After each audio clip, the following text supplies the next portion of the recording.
everybody, hey guys, this is Think Outside the Cube, and here we're sitting in my dad's 2016 Lexus ES350, and we're just going to do a little video on why we purchased the vehicle, just a little explanation type video.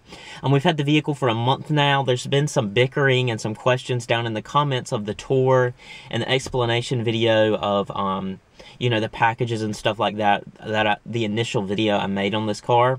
And so I just wanted to go over the cars we cross-shopped with, and how our first month with the car has been doing. And so as you can see, I've got a list of stuff right here that I'm going to go over.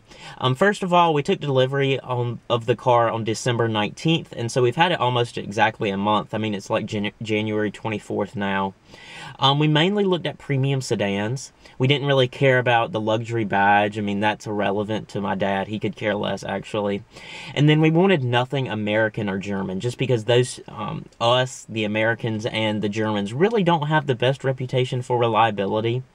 The first thing that we cross-shopped the ES with was the Acura TLX. And that was the main luxury car that we cross-shopped the ES with. I don't really consider Acura a luxury brand, a tier 1 luxury brand. It's mainly, I consider it premium. I mean, it's up there with Buick and Chrysler. Chrysler's come a long way. And, I mean, it's definitely up there, but I'd consider it on the same level with Genesis, the new Hyundai brand. So I definitely don't think it's a tier 1 luxury brand up there with, you know, Lexus and Audi and BMW and all those type of competitors. But the TLX, we hated the headlights. I don't personally hate them. My dad does. Probably shouldn't have said we. But Dad's going to be the main one driving the car, of course, and it's his money. So they look like insect eyes, to be honest. I mean, you can't tell me they don't. You can tell me you like them. You like the way that they look like insects, but you can't tell me they don't look like insects. And reliability, the infotainment system is trash. There's no, like, fighting that. The dual screens, you cannot argue with me and tell me that's intuitive.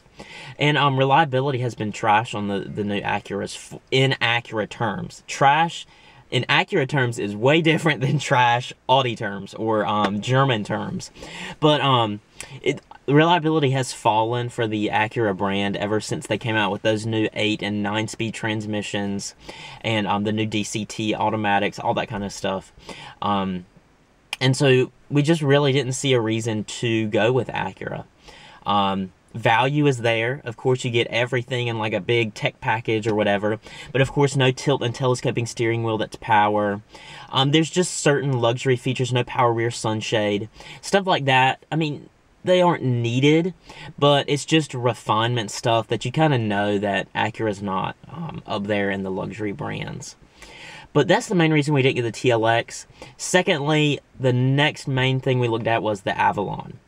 We test drove a 2015 touring model, and so the 2016s weren't out yet. The 2016s, they've rectified the suspension issue with the 2016s. The whole pre-refresh models, I think it was like 2013 through 2015, had horrible suspensions. Oh my gosh. It's worse than my Civic. It's on par with like a non-S Mini Cooper. That's the best way to put it. They're so taut. It's obnoxious, basically. It was jarring. There's no other way to put it. For it to be a premium sedan, what were they thinking? But ride quality was bad, and so we could have waited for a 2016, but the pricing had went up a little bit. To get an XLE Touring with memory seats, or an XLE Limited, whatever it was, with memory seats, you were spending 37 grand. So if you're spending that kind of money, why not just go for an ES if they're basically the same car? Of course, you get better resale on the ES, all that kind of stuff. So that's why we didn't go with the Avalon, just because not much of a price difference, and we didn't want to wait for 2016s. And plus, if the 2016s were just rolling out on the lot, they're not going to discount them at all. Next, Hyundai Genesis doesn't really compete with the ES very much, just because I think it's rear-wheel drive, has a V8 option, stuff like that. But the Hyundai Azera, honestly, Hyundai, So, I mean, it looks like it was redesigned in like '05, even though it was redesigned in 2012. It hasn't been touched since then, basically.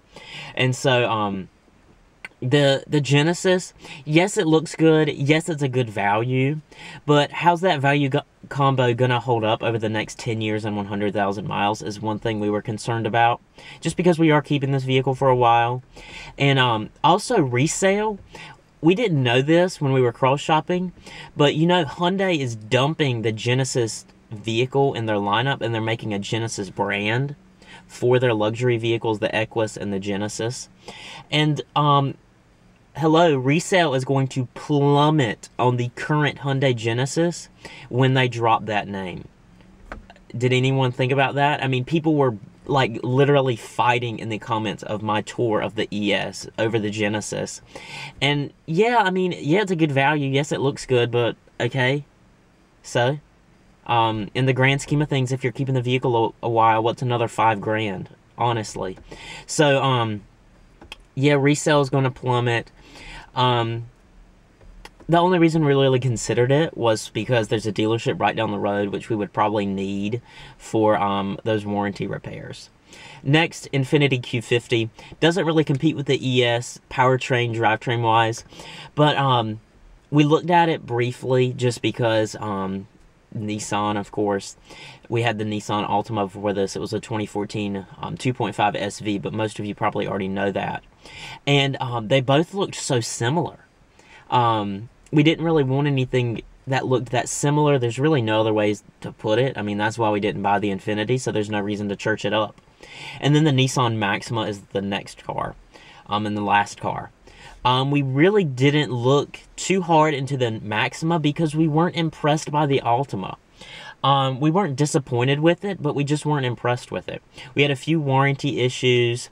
Yeah, it got good gas mileage. Nothing catastrophic happened. We were satisfied, but we weren't impressed, if that makes sense. And so, we really weren't interested in the Maxima. It didn't look similar, but of course, staying in the same brand, of course, you would stay at the same dealer, stuff like that. So, I mean, if we had like an uncle or like a relative over at the Nissan dealer and could get us a discount, why not? But, the Maxima, it was nice, but, we just were ready for something different, I guess. Ready for a different Japanese brand, I guess you could say. And then we briefly looked at a Honda Accord just for the value aspect of it. We looked at a 2015 EXL 4-cylinder. And it was burgundy with the ivory leather interior, of course. No nav system or anything like that. But of course, it had the sunroof, the leather, heated seats, stuff like that. And it was nice. That was a steal. $24,500 was the price. Of course, that's not out the door. They would make no money on that if that was out the door. But I mean, that's a steal for a brand new Accord.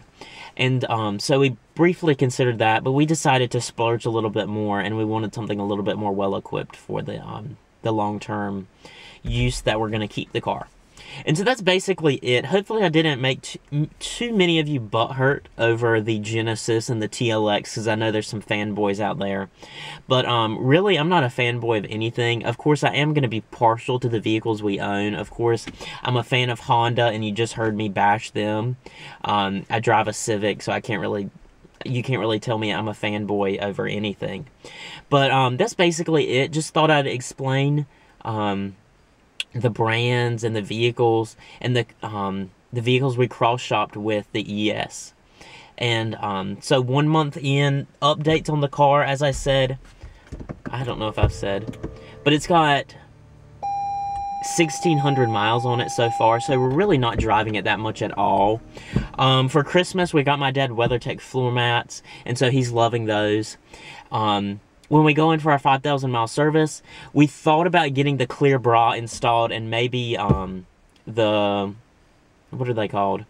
The body side moldings to prevent door dings, but we I don't know, we still got plenty of time to think about it. But anyways, that's basically it for this video. Thank you guys for watching, and I'll see you in my next video.